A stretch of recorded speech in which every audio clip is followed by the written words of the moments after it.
Any last piece of advice as a young-ish entrepreneur doing stuff with Wikidata that you can recommend to our students? Yeah, I mean, the first thing I would say is that it's still really early days, and there still isn't. There's a huge like opportunity in almost every arena to tap into the data that's there in Wikidata. So I feel like kind of being quick off the mark here means that there are a lot of things that you could be the first to do. And my main sort of advice in a way would be to sort of, firstly, if you're not familiar with how it works, really delve into the data area that you are interested in and really understand how it's modeled in Wikidata and where the problems lie. But the query service is going to be your main way. I mean, the beauty of it is you can sit down with some very basic Sparkle knowledge and you can check, okay, I would love to build an albums explorer or whatever, that's linked to Spotify. So then you can sit down and you can query Wikidata. And so your first step is going to be, let's query it and let's find out what we've got. How many albums do we have? How many Spotify IDs do we have for those albums? How many artists do we have, and what other data do we have connected to it? And if your Sparkle querying is reasonably proficient, even at a basic level, you can get the answer to these questions and then say, okay, there's enough data here for me to do something interesting. So I would definitely say the first step is just explore the data. But the second thing I would say is, if the data is not very well filled out, but it sort of is beginning to be, absolutely start building it. Because with Histropedia, we started integrating with Wikidata dates when there was, when we saw there were the first sort of 40-50,000 things for us to extract, and we had at that point already sort of 1.5 million things in our database. But it was like the moment we had anything that we could grab, we went for it, because we were aware that next month, next year, the way that Wikidata is growing, these gaps are going to get filled. And better still, if you make an app or an experience or something based on the data that really uses it, it will highlight where the gaps are, and the community will rush to fill things that are needed. It's all based on where the need is. So if you develop a need for data to be really good, it will get better as long as you make it visible and make it clear to people where to go to improve it. But I would say the rest is, there is almost no limitation on what you can do. The actual technical side of reusing the data is, although, yeah, you need to be a bit of a programmer or something, it is incredibly simple. It's not actually complicated. You could learn from scratch how to harvest any bit of data that you want. So really just think about what you would like to do. And if there's something that really interests you or you have a passion about, then obviously just try and find out if that's the thing, if there's enough data to work with, and get cracking. Just make something very simple, whatever it is that you can make. Just get a little simple prototype going and see where it takes you, because it's such a rewarding journey. And honestly, the current way and the trend of Wikidata, it's not going to be long before we can really look at it as a sort of oracle of the world's knowledge. Google's certainly using it relentlessly. All of the top tech companies have all got their eye on what Wikidata has to offer, and so certainly it's leveling a playing field for someone who has no real resources behind them. It's just someone who has an entrepreneurial feeling about them and feels like they want to have a go at something. So, it's totally free to look at it, and it's totally free to fiddle around with it. And you only need to get serious if you decide that, hey, this is something that really should be out there. And just to remember that, the community's there to help you, and actually they love people making businesses out of the data. It sort of proves why it's so useful. Of course, you want to do it in a way that you're kind of really highlighting, like, how much Wikidata has done for this project. The fact that we couldn't do it without Wikidata, really make sure that people know about it and where all this powerful information is coming from. But basically, try and use it to create something, to create a business, or indeed just a passion project where it's something that is entirely open source and free, and try and develop a community around it. Because the Wikidata community will relish any reuse of the data, and will rush to filling gaps for you if you feel like if you found a use for that data. So yeah, the main thing is just go for it, and you have to sort of just risk a bit of your time and your energy, and that's all you're really risking by having a go. And I guarantee you'll find out amazing things in the process. Even if you decide not to carry on with your project, you will learn skills and develop things that really change your outlook and give you tools that are probably more important than they've ever been, in the world of fake news, misinformation. You understanding the data and how to reuse it, how to tap into it, how to query it and ask your own questions is just an invaluable skill, and so yeah, you have nothing to lose, and it's really worth just going for it, and of course just reach out to others who have experience, but I have to say, yeah, right now we're still in the early stages where it's like when you're exploring a new planet. Almost every hill that you walk over is a new hill, and you're the first to stand on it or whatever. And it's at that kind of stage where Wikidata is vast and powerful, but actually the reuses of it are still quite few and far between. Serious reuses of it. So it's really interesting to see what people manage to develop, and hopefully that's kind of one of the things I love about sharing the story of Histopedia, is just to sort of hopefully inspire a few people to go on a similar journey and just give it a go. That's the main thing. Just try it. For sure. Your passion is we can feel it, and it's contagious for sure for some people. I know that there are some. We do want to catch in this current time, but yeah. Exactly. I know some people are still going to be curious, regarding some practical aspects of it. So, what is your business model like? Because you're offering this service to the world for free. So, how do you sustain the business? Because it is a business. Yeah, absolutely. I mean, it 100% started because, like I said, we started with a bit of not really quite knowing what we were doing in the beginning, and it just happening ahead of us. The minute we accepted an investment, it was certainly a business at that moment, because that's the reason for them investing in the first place. But our first thought was, well, we kind of did live in an age where if you get lots of users, you ultimately, that creates value in a company, and certainly future investment rounds give you more value. And that's one trajectory for a business where, like, for example, how Twitter began, and they didn't really earn any money for ages and ages and ages. It was just more investment, bigger valuation. I have to say, when we started Histopedia, it felt like those days were kind of subsiding a little bit, and really investors were more interested in well, let's see how it could make money.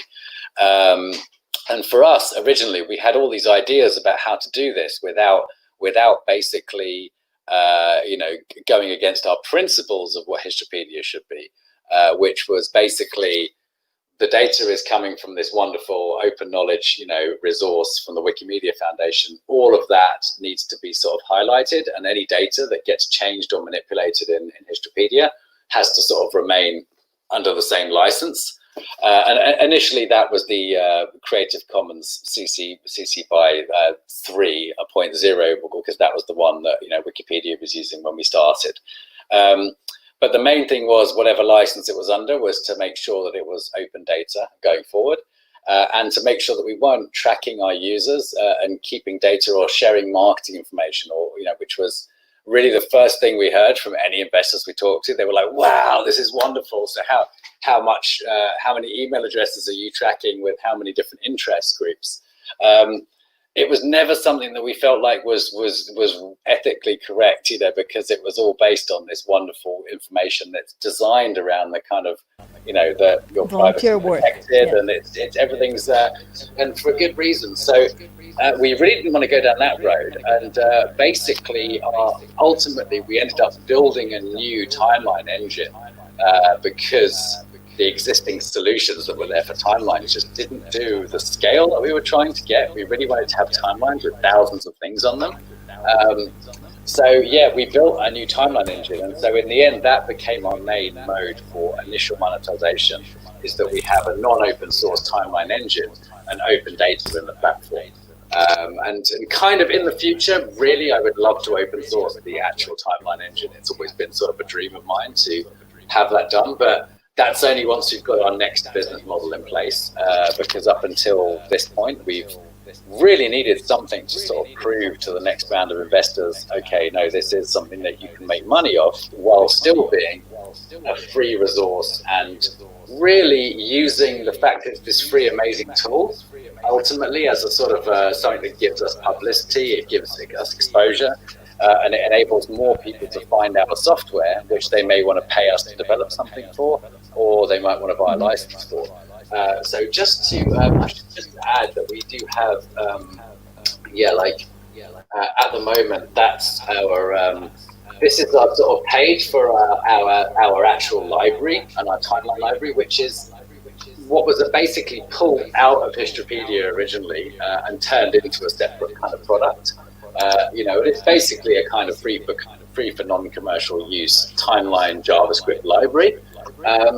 But it enables you to, set up a timeline, have a bunch of options that are all documented, and basically use our engine to sort of link any data that you might have and generate the timelines yourself. And so that's what we really ended up making our money out of, was selling licenses to use the software and doing software development jobs like for the Prado Museum and this kind of development job where someone wanted they wanted to use that library, but they also really wanted us as the experts to actually implement it in some custom way. So initially, our money comes from selling licenses and doing software development jobs around our engine. But the interesting thing is that really the actual our actual end goal for monetization sort of moves away from the licensing. What we actually would really like to do is sort of create something like a layer on top of Historypedia, which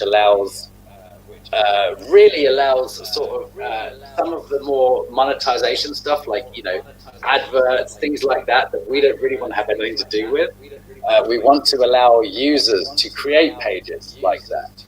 So with Historypedia Mark II, at some point in the future, once it's been released and everything's working nicely, we plan to basically allow any user to decide, say for example, they might want to create a Star Wars fan page or something like that. And they could take the timelines from Historypedia, they could maybe take a map of the filming locations, maybe bring in some information from Wiki quotes or something else, and basically put together like a page that involves all of these different elements.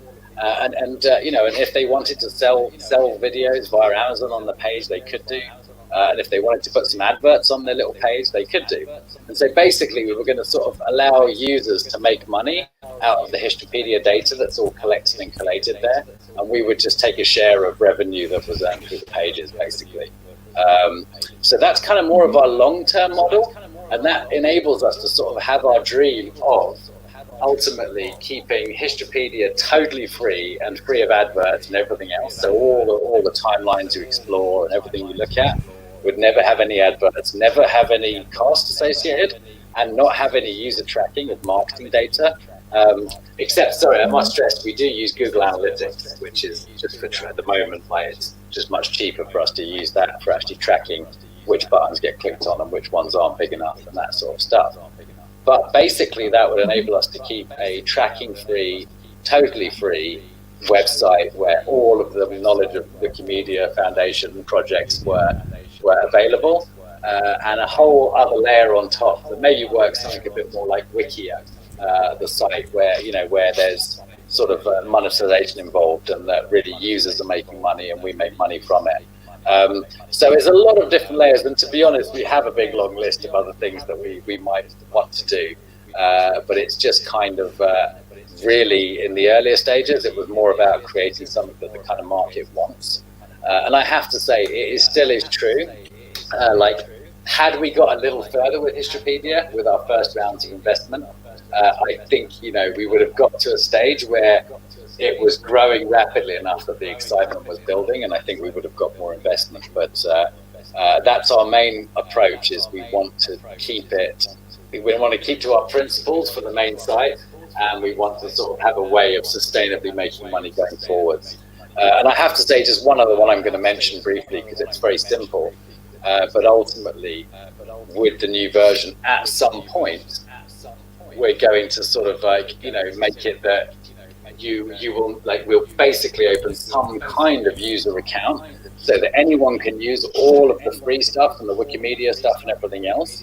But say, for example, if you wanted to make more than 10 personal timelines that were completely hidden from the world, and not publicly available to everyone, then you would buy an account, pay a couple of quid a month or whatever for a subscription to have your private timelines. So that's kind of our general focus, is around sort of crazy fan pages and user pages around interest topics that they try and monetize as our sort of moonshot way of doing it, and then a few basic stuff like the user accounts and licensing. But if we are successful with some of the other ways of sustaining, it will open up the door for us basically being able to open source our timeline library as well, which would be the best thing for growth of the project. Just not a great thing for us to do right now, pre the next investment round. So yeah, there are a lot of ideas on the table, and I would certainly recommend. We did get involved in the project initially, having thought about a whole bunch of ways we could make money. But I would definitely say, like, in this current way the world is working at the moment, and the tech industry and everything else, it's a really good thing to think about right from the outset now. Just okay, so how would this work? How could we make some money out of it? But I have to say, if you're not sure yet, I wouldn't let that stop you at all, because if you can create something that has an audience, there will be value there, and there will be people who want to use that value. And I mean, if your objective was just to get bought by Google or Facebook, I don't think it would matter much how much money you were actually earning. It would be more important to them what the audience was. But it's definitely something that is really should be baked into the idea from the outset, I think, at least so that you can answer the question, roughly where it's going. So yeah, whether we're successful with our sort of more crazy ideas about how we can do this in the future, it's hard to say, but we've at least proven now that with license revenue and software development, we can easily sustain a really, really, really good business. We just want to go a bit further than that, because we really want to have enough money to really sort of reinvest and grow the actual project by having more developers and all of that sort of stuff. So yeah, lots to do there. There's still lots of work to do, but we have managed to now create a point where the business sustains, and I'm able to sort of get money coming out of the business to sort of support life and support the business itself. So it's sort of and it seems to just be kind of growing all the time. We haven't really done much sales. The sales kind of have come by word of mouth and sort of coming in a bit faster all the time. So yeah, for all we know, we'll end up just permanently doing lots and lots and lots of software development jobs. But that we'll have to sort of see how we evolve and just see where the demand is for our sort of services and hopefully skills that we've attained over the years. But yeah, lots to figure out still, but some really sort of pretty clear, concrete ideas as to where we're going to head first. Wonderful. I'm actually so happy that I asked that question, because I think it's such an important message to young entrepreneurs in this kind of open movement, open knowledge movement. Just playing around with data or with information, and understanding that you can make money, but you can also be ethical about it, and you can make sure to do it in the right way, like you're doing. And this is, of course, allowing people like me who can be involved in, like, I would not endorse companies that would track users or do stuff that I consider unethical. So your example is so important from my point of view, just because you're demonstrating it is possible to do both, to make money of it, and also to still, you know, be a fair, play fair, and continue to do it in the Yeah. right way. Yeah, which I think So we is so. appreciate it. That's really good of you to say that and to have noticed that, and it's sort of really lovely to hear that back because, the truth is, it's just something that is, I feel like for some people, it's just a matter of, well, it's what it's like, to be human is to sort of think about, well, okay, well, I want to make sure it's ethical, I want to make sure it's like that.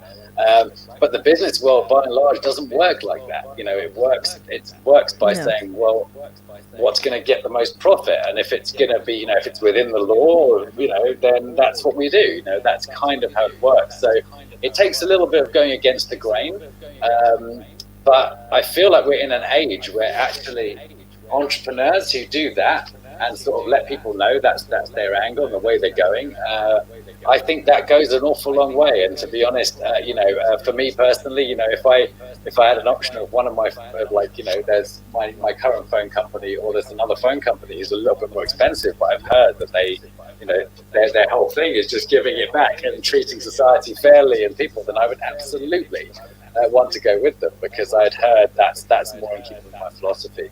So yeah, I really do think that there's no reason at all why we need to play the same game that everyone else is playing, because it's very clear that damages the world on average.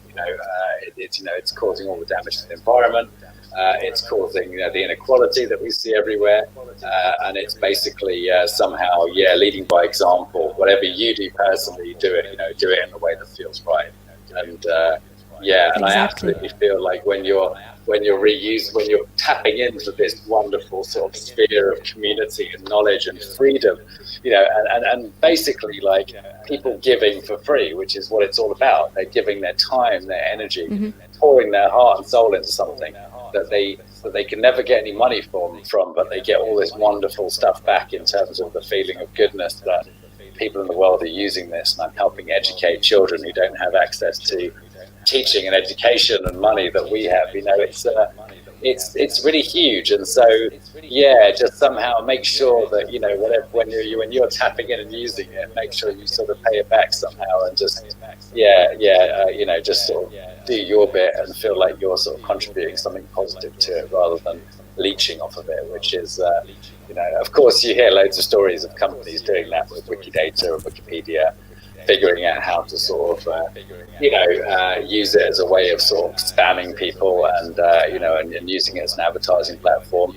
And the beauty is that the community is now big enough and strong enough that it's really, really quick to sort of get all that stuff out of there. And it's like the kind of this one last hub of purity on the internet, where basically everyone has good intentions. I really think it's Right. So so in that sense, Histopedia is in that sense a proof of concept that it is possible. You can take it a step further, make it into a business, live from it, but also do it in an ethical way, one that gives back, that doesn't exploit the users, and that is just conscious of the implications of what it is that you do. And so it's appreciated, at least by me, and I hope this has inspired our students to explore new possibilities with Wikidata. And on that optimistic note, I want to say so many thanks for taking the time during this COVID-19 craziness that we're all experiencing to to talk to our students.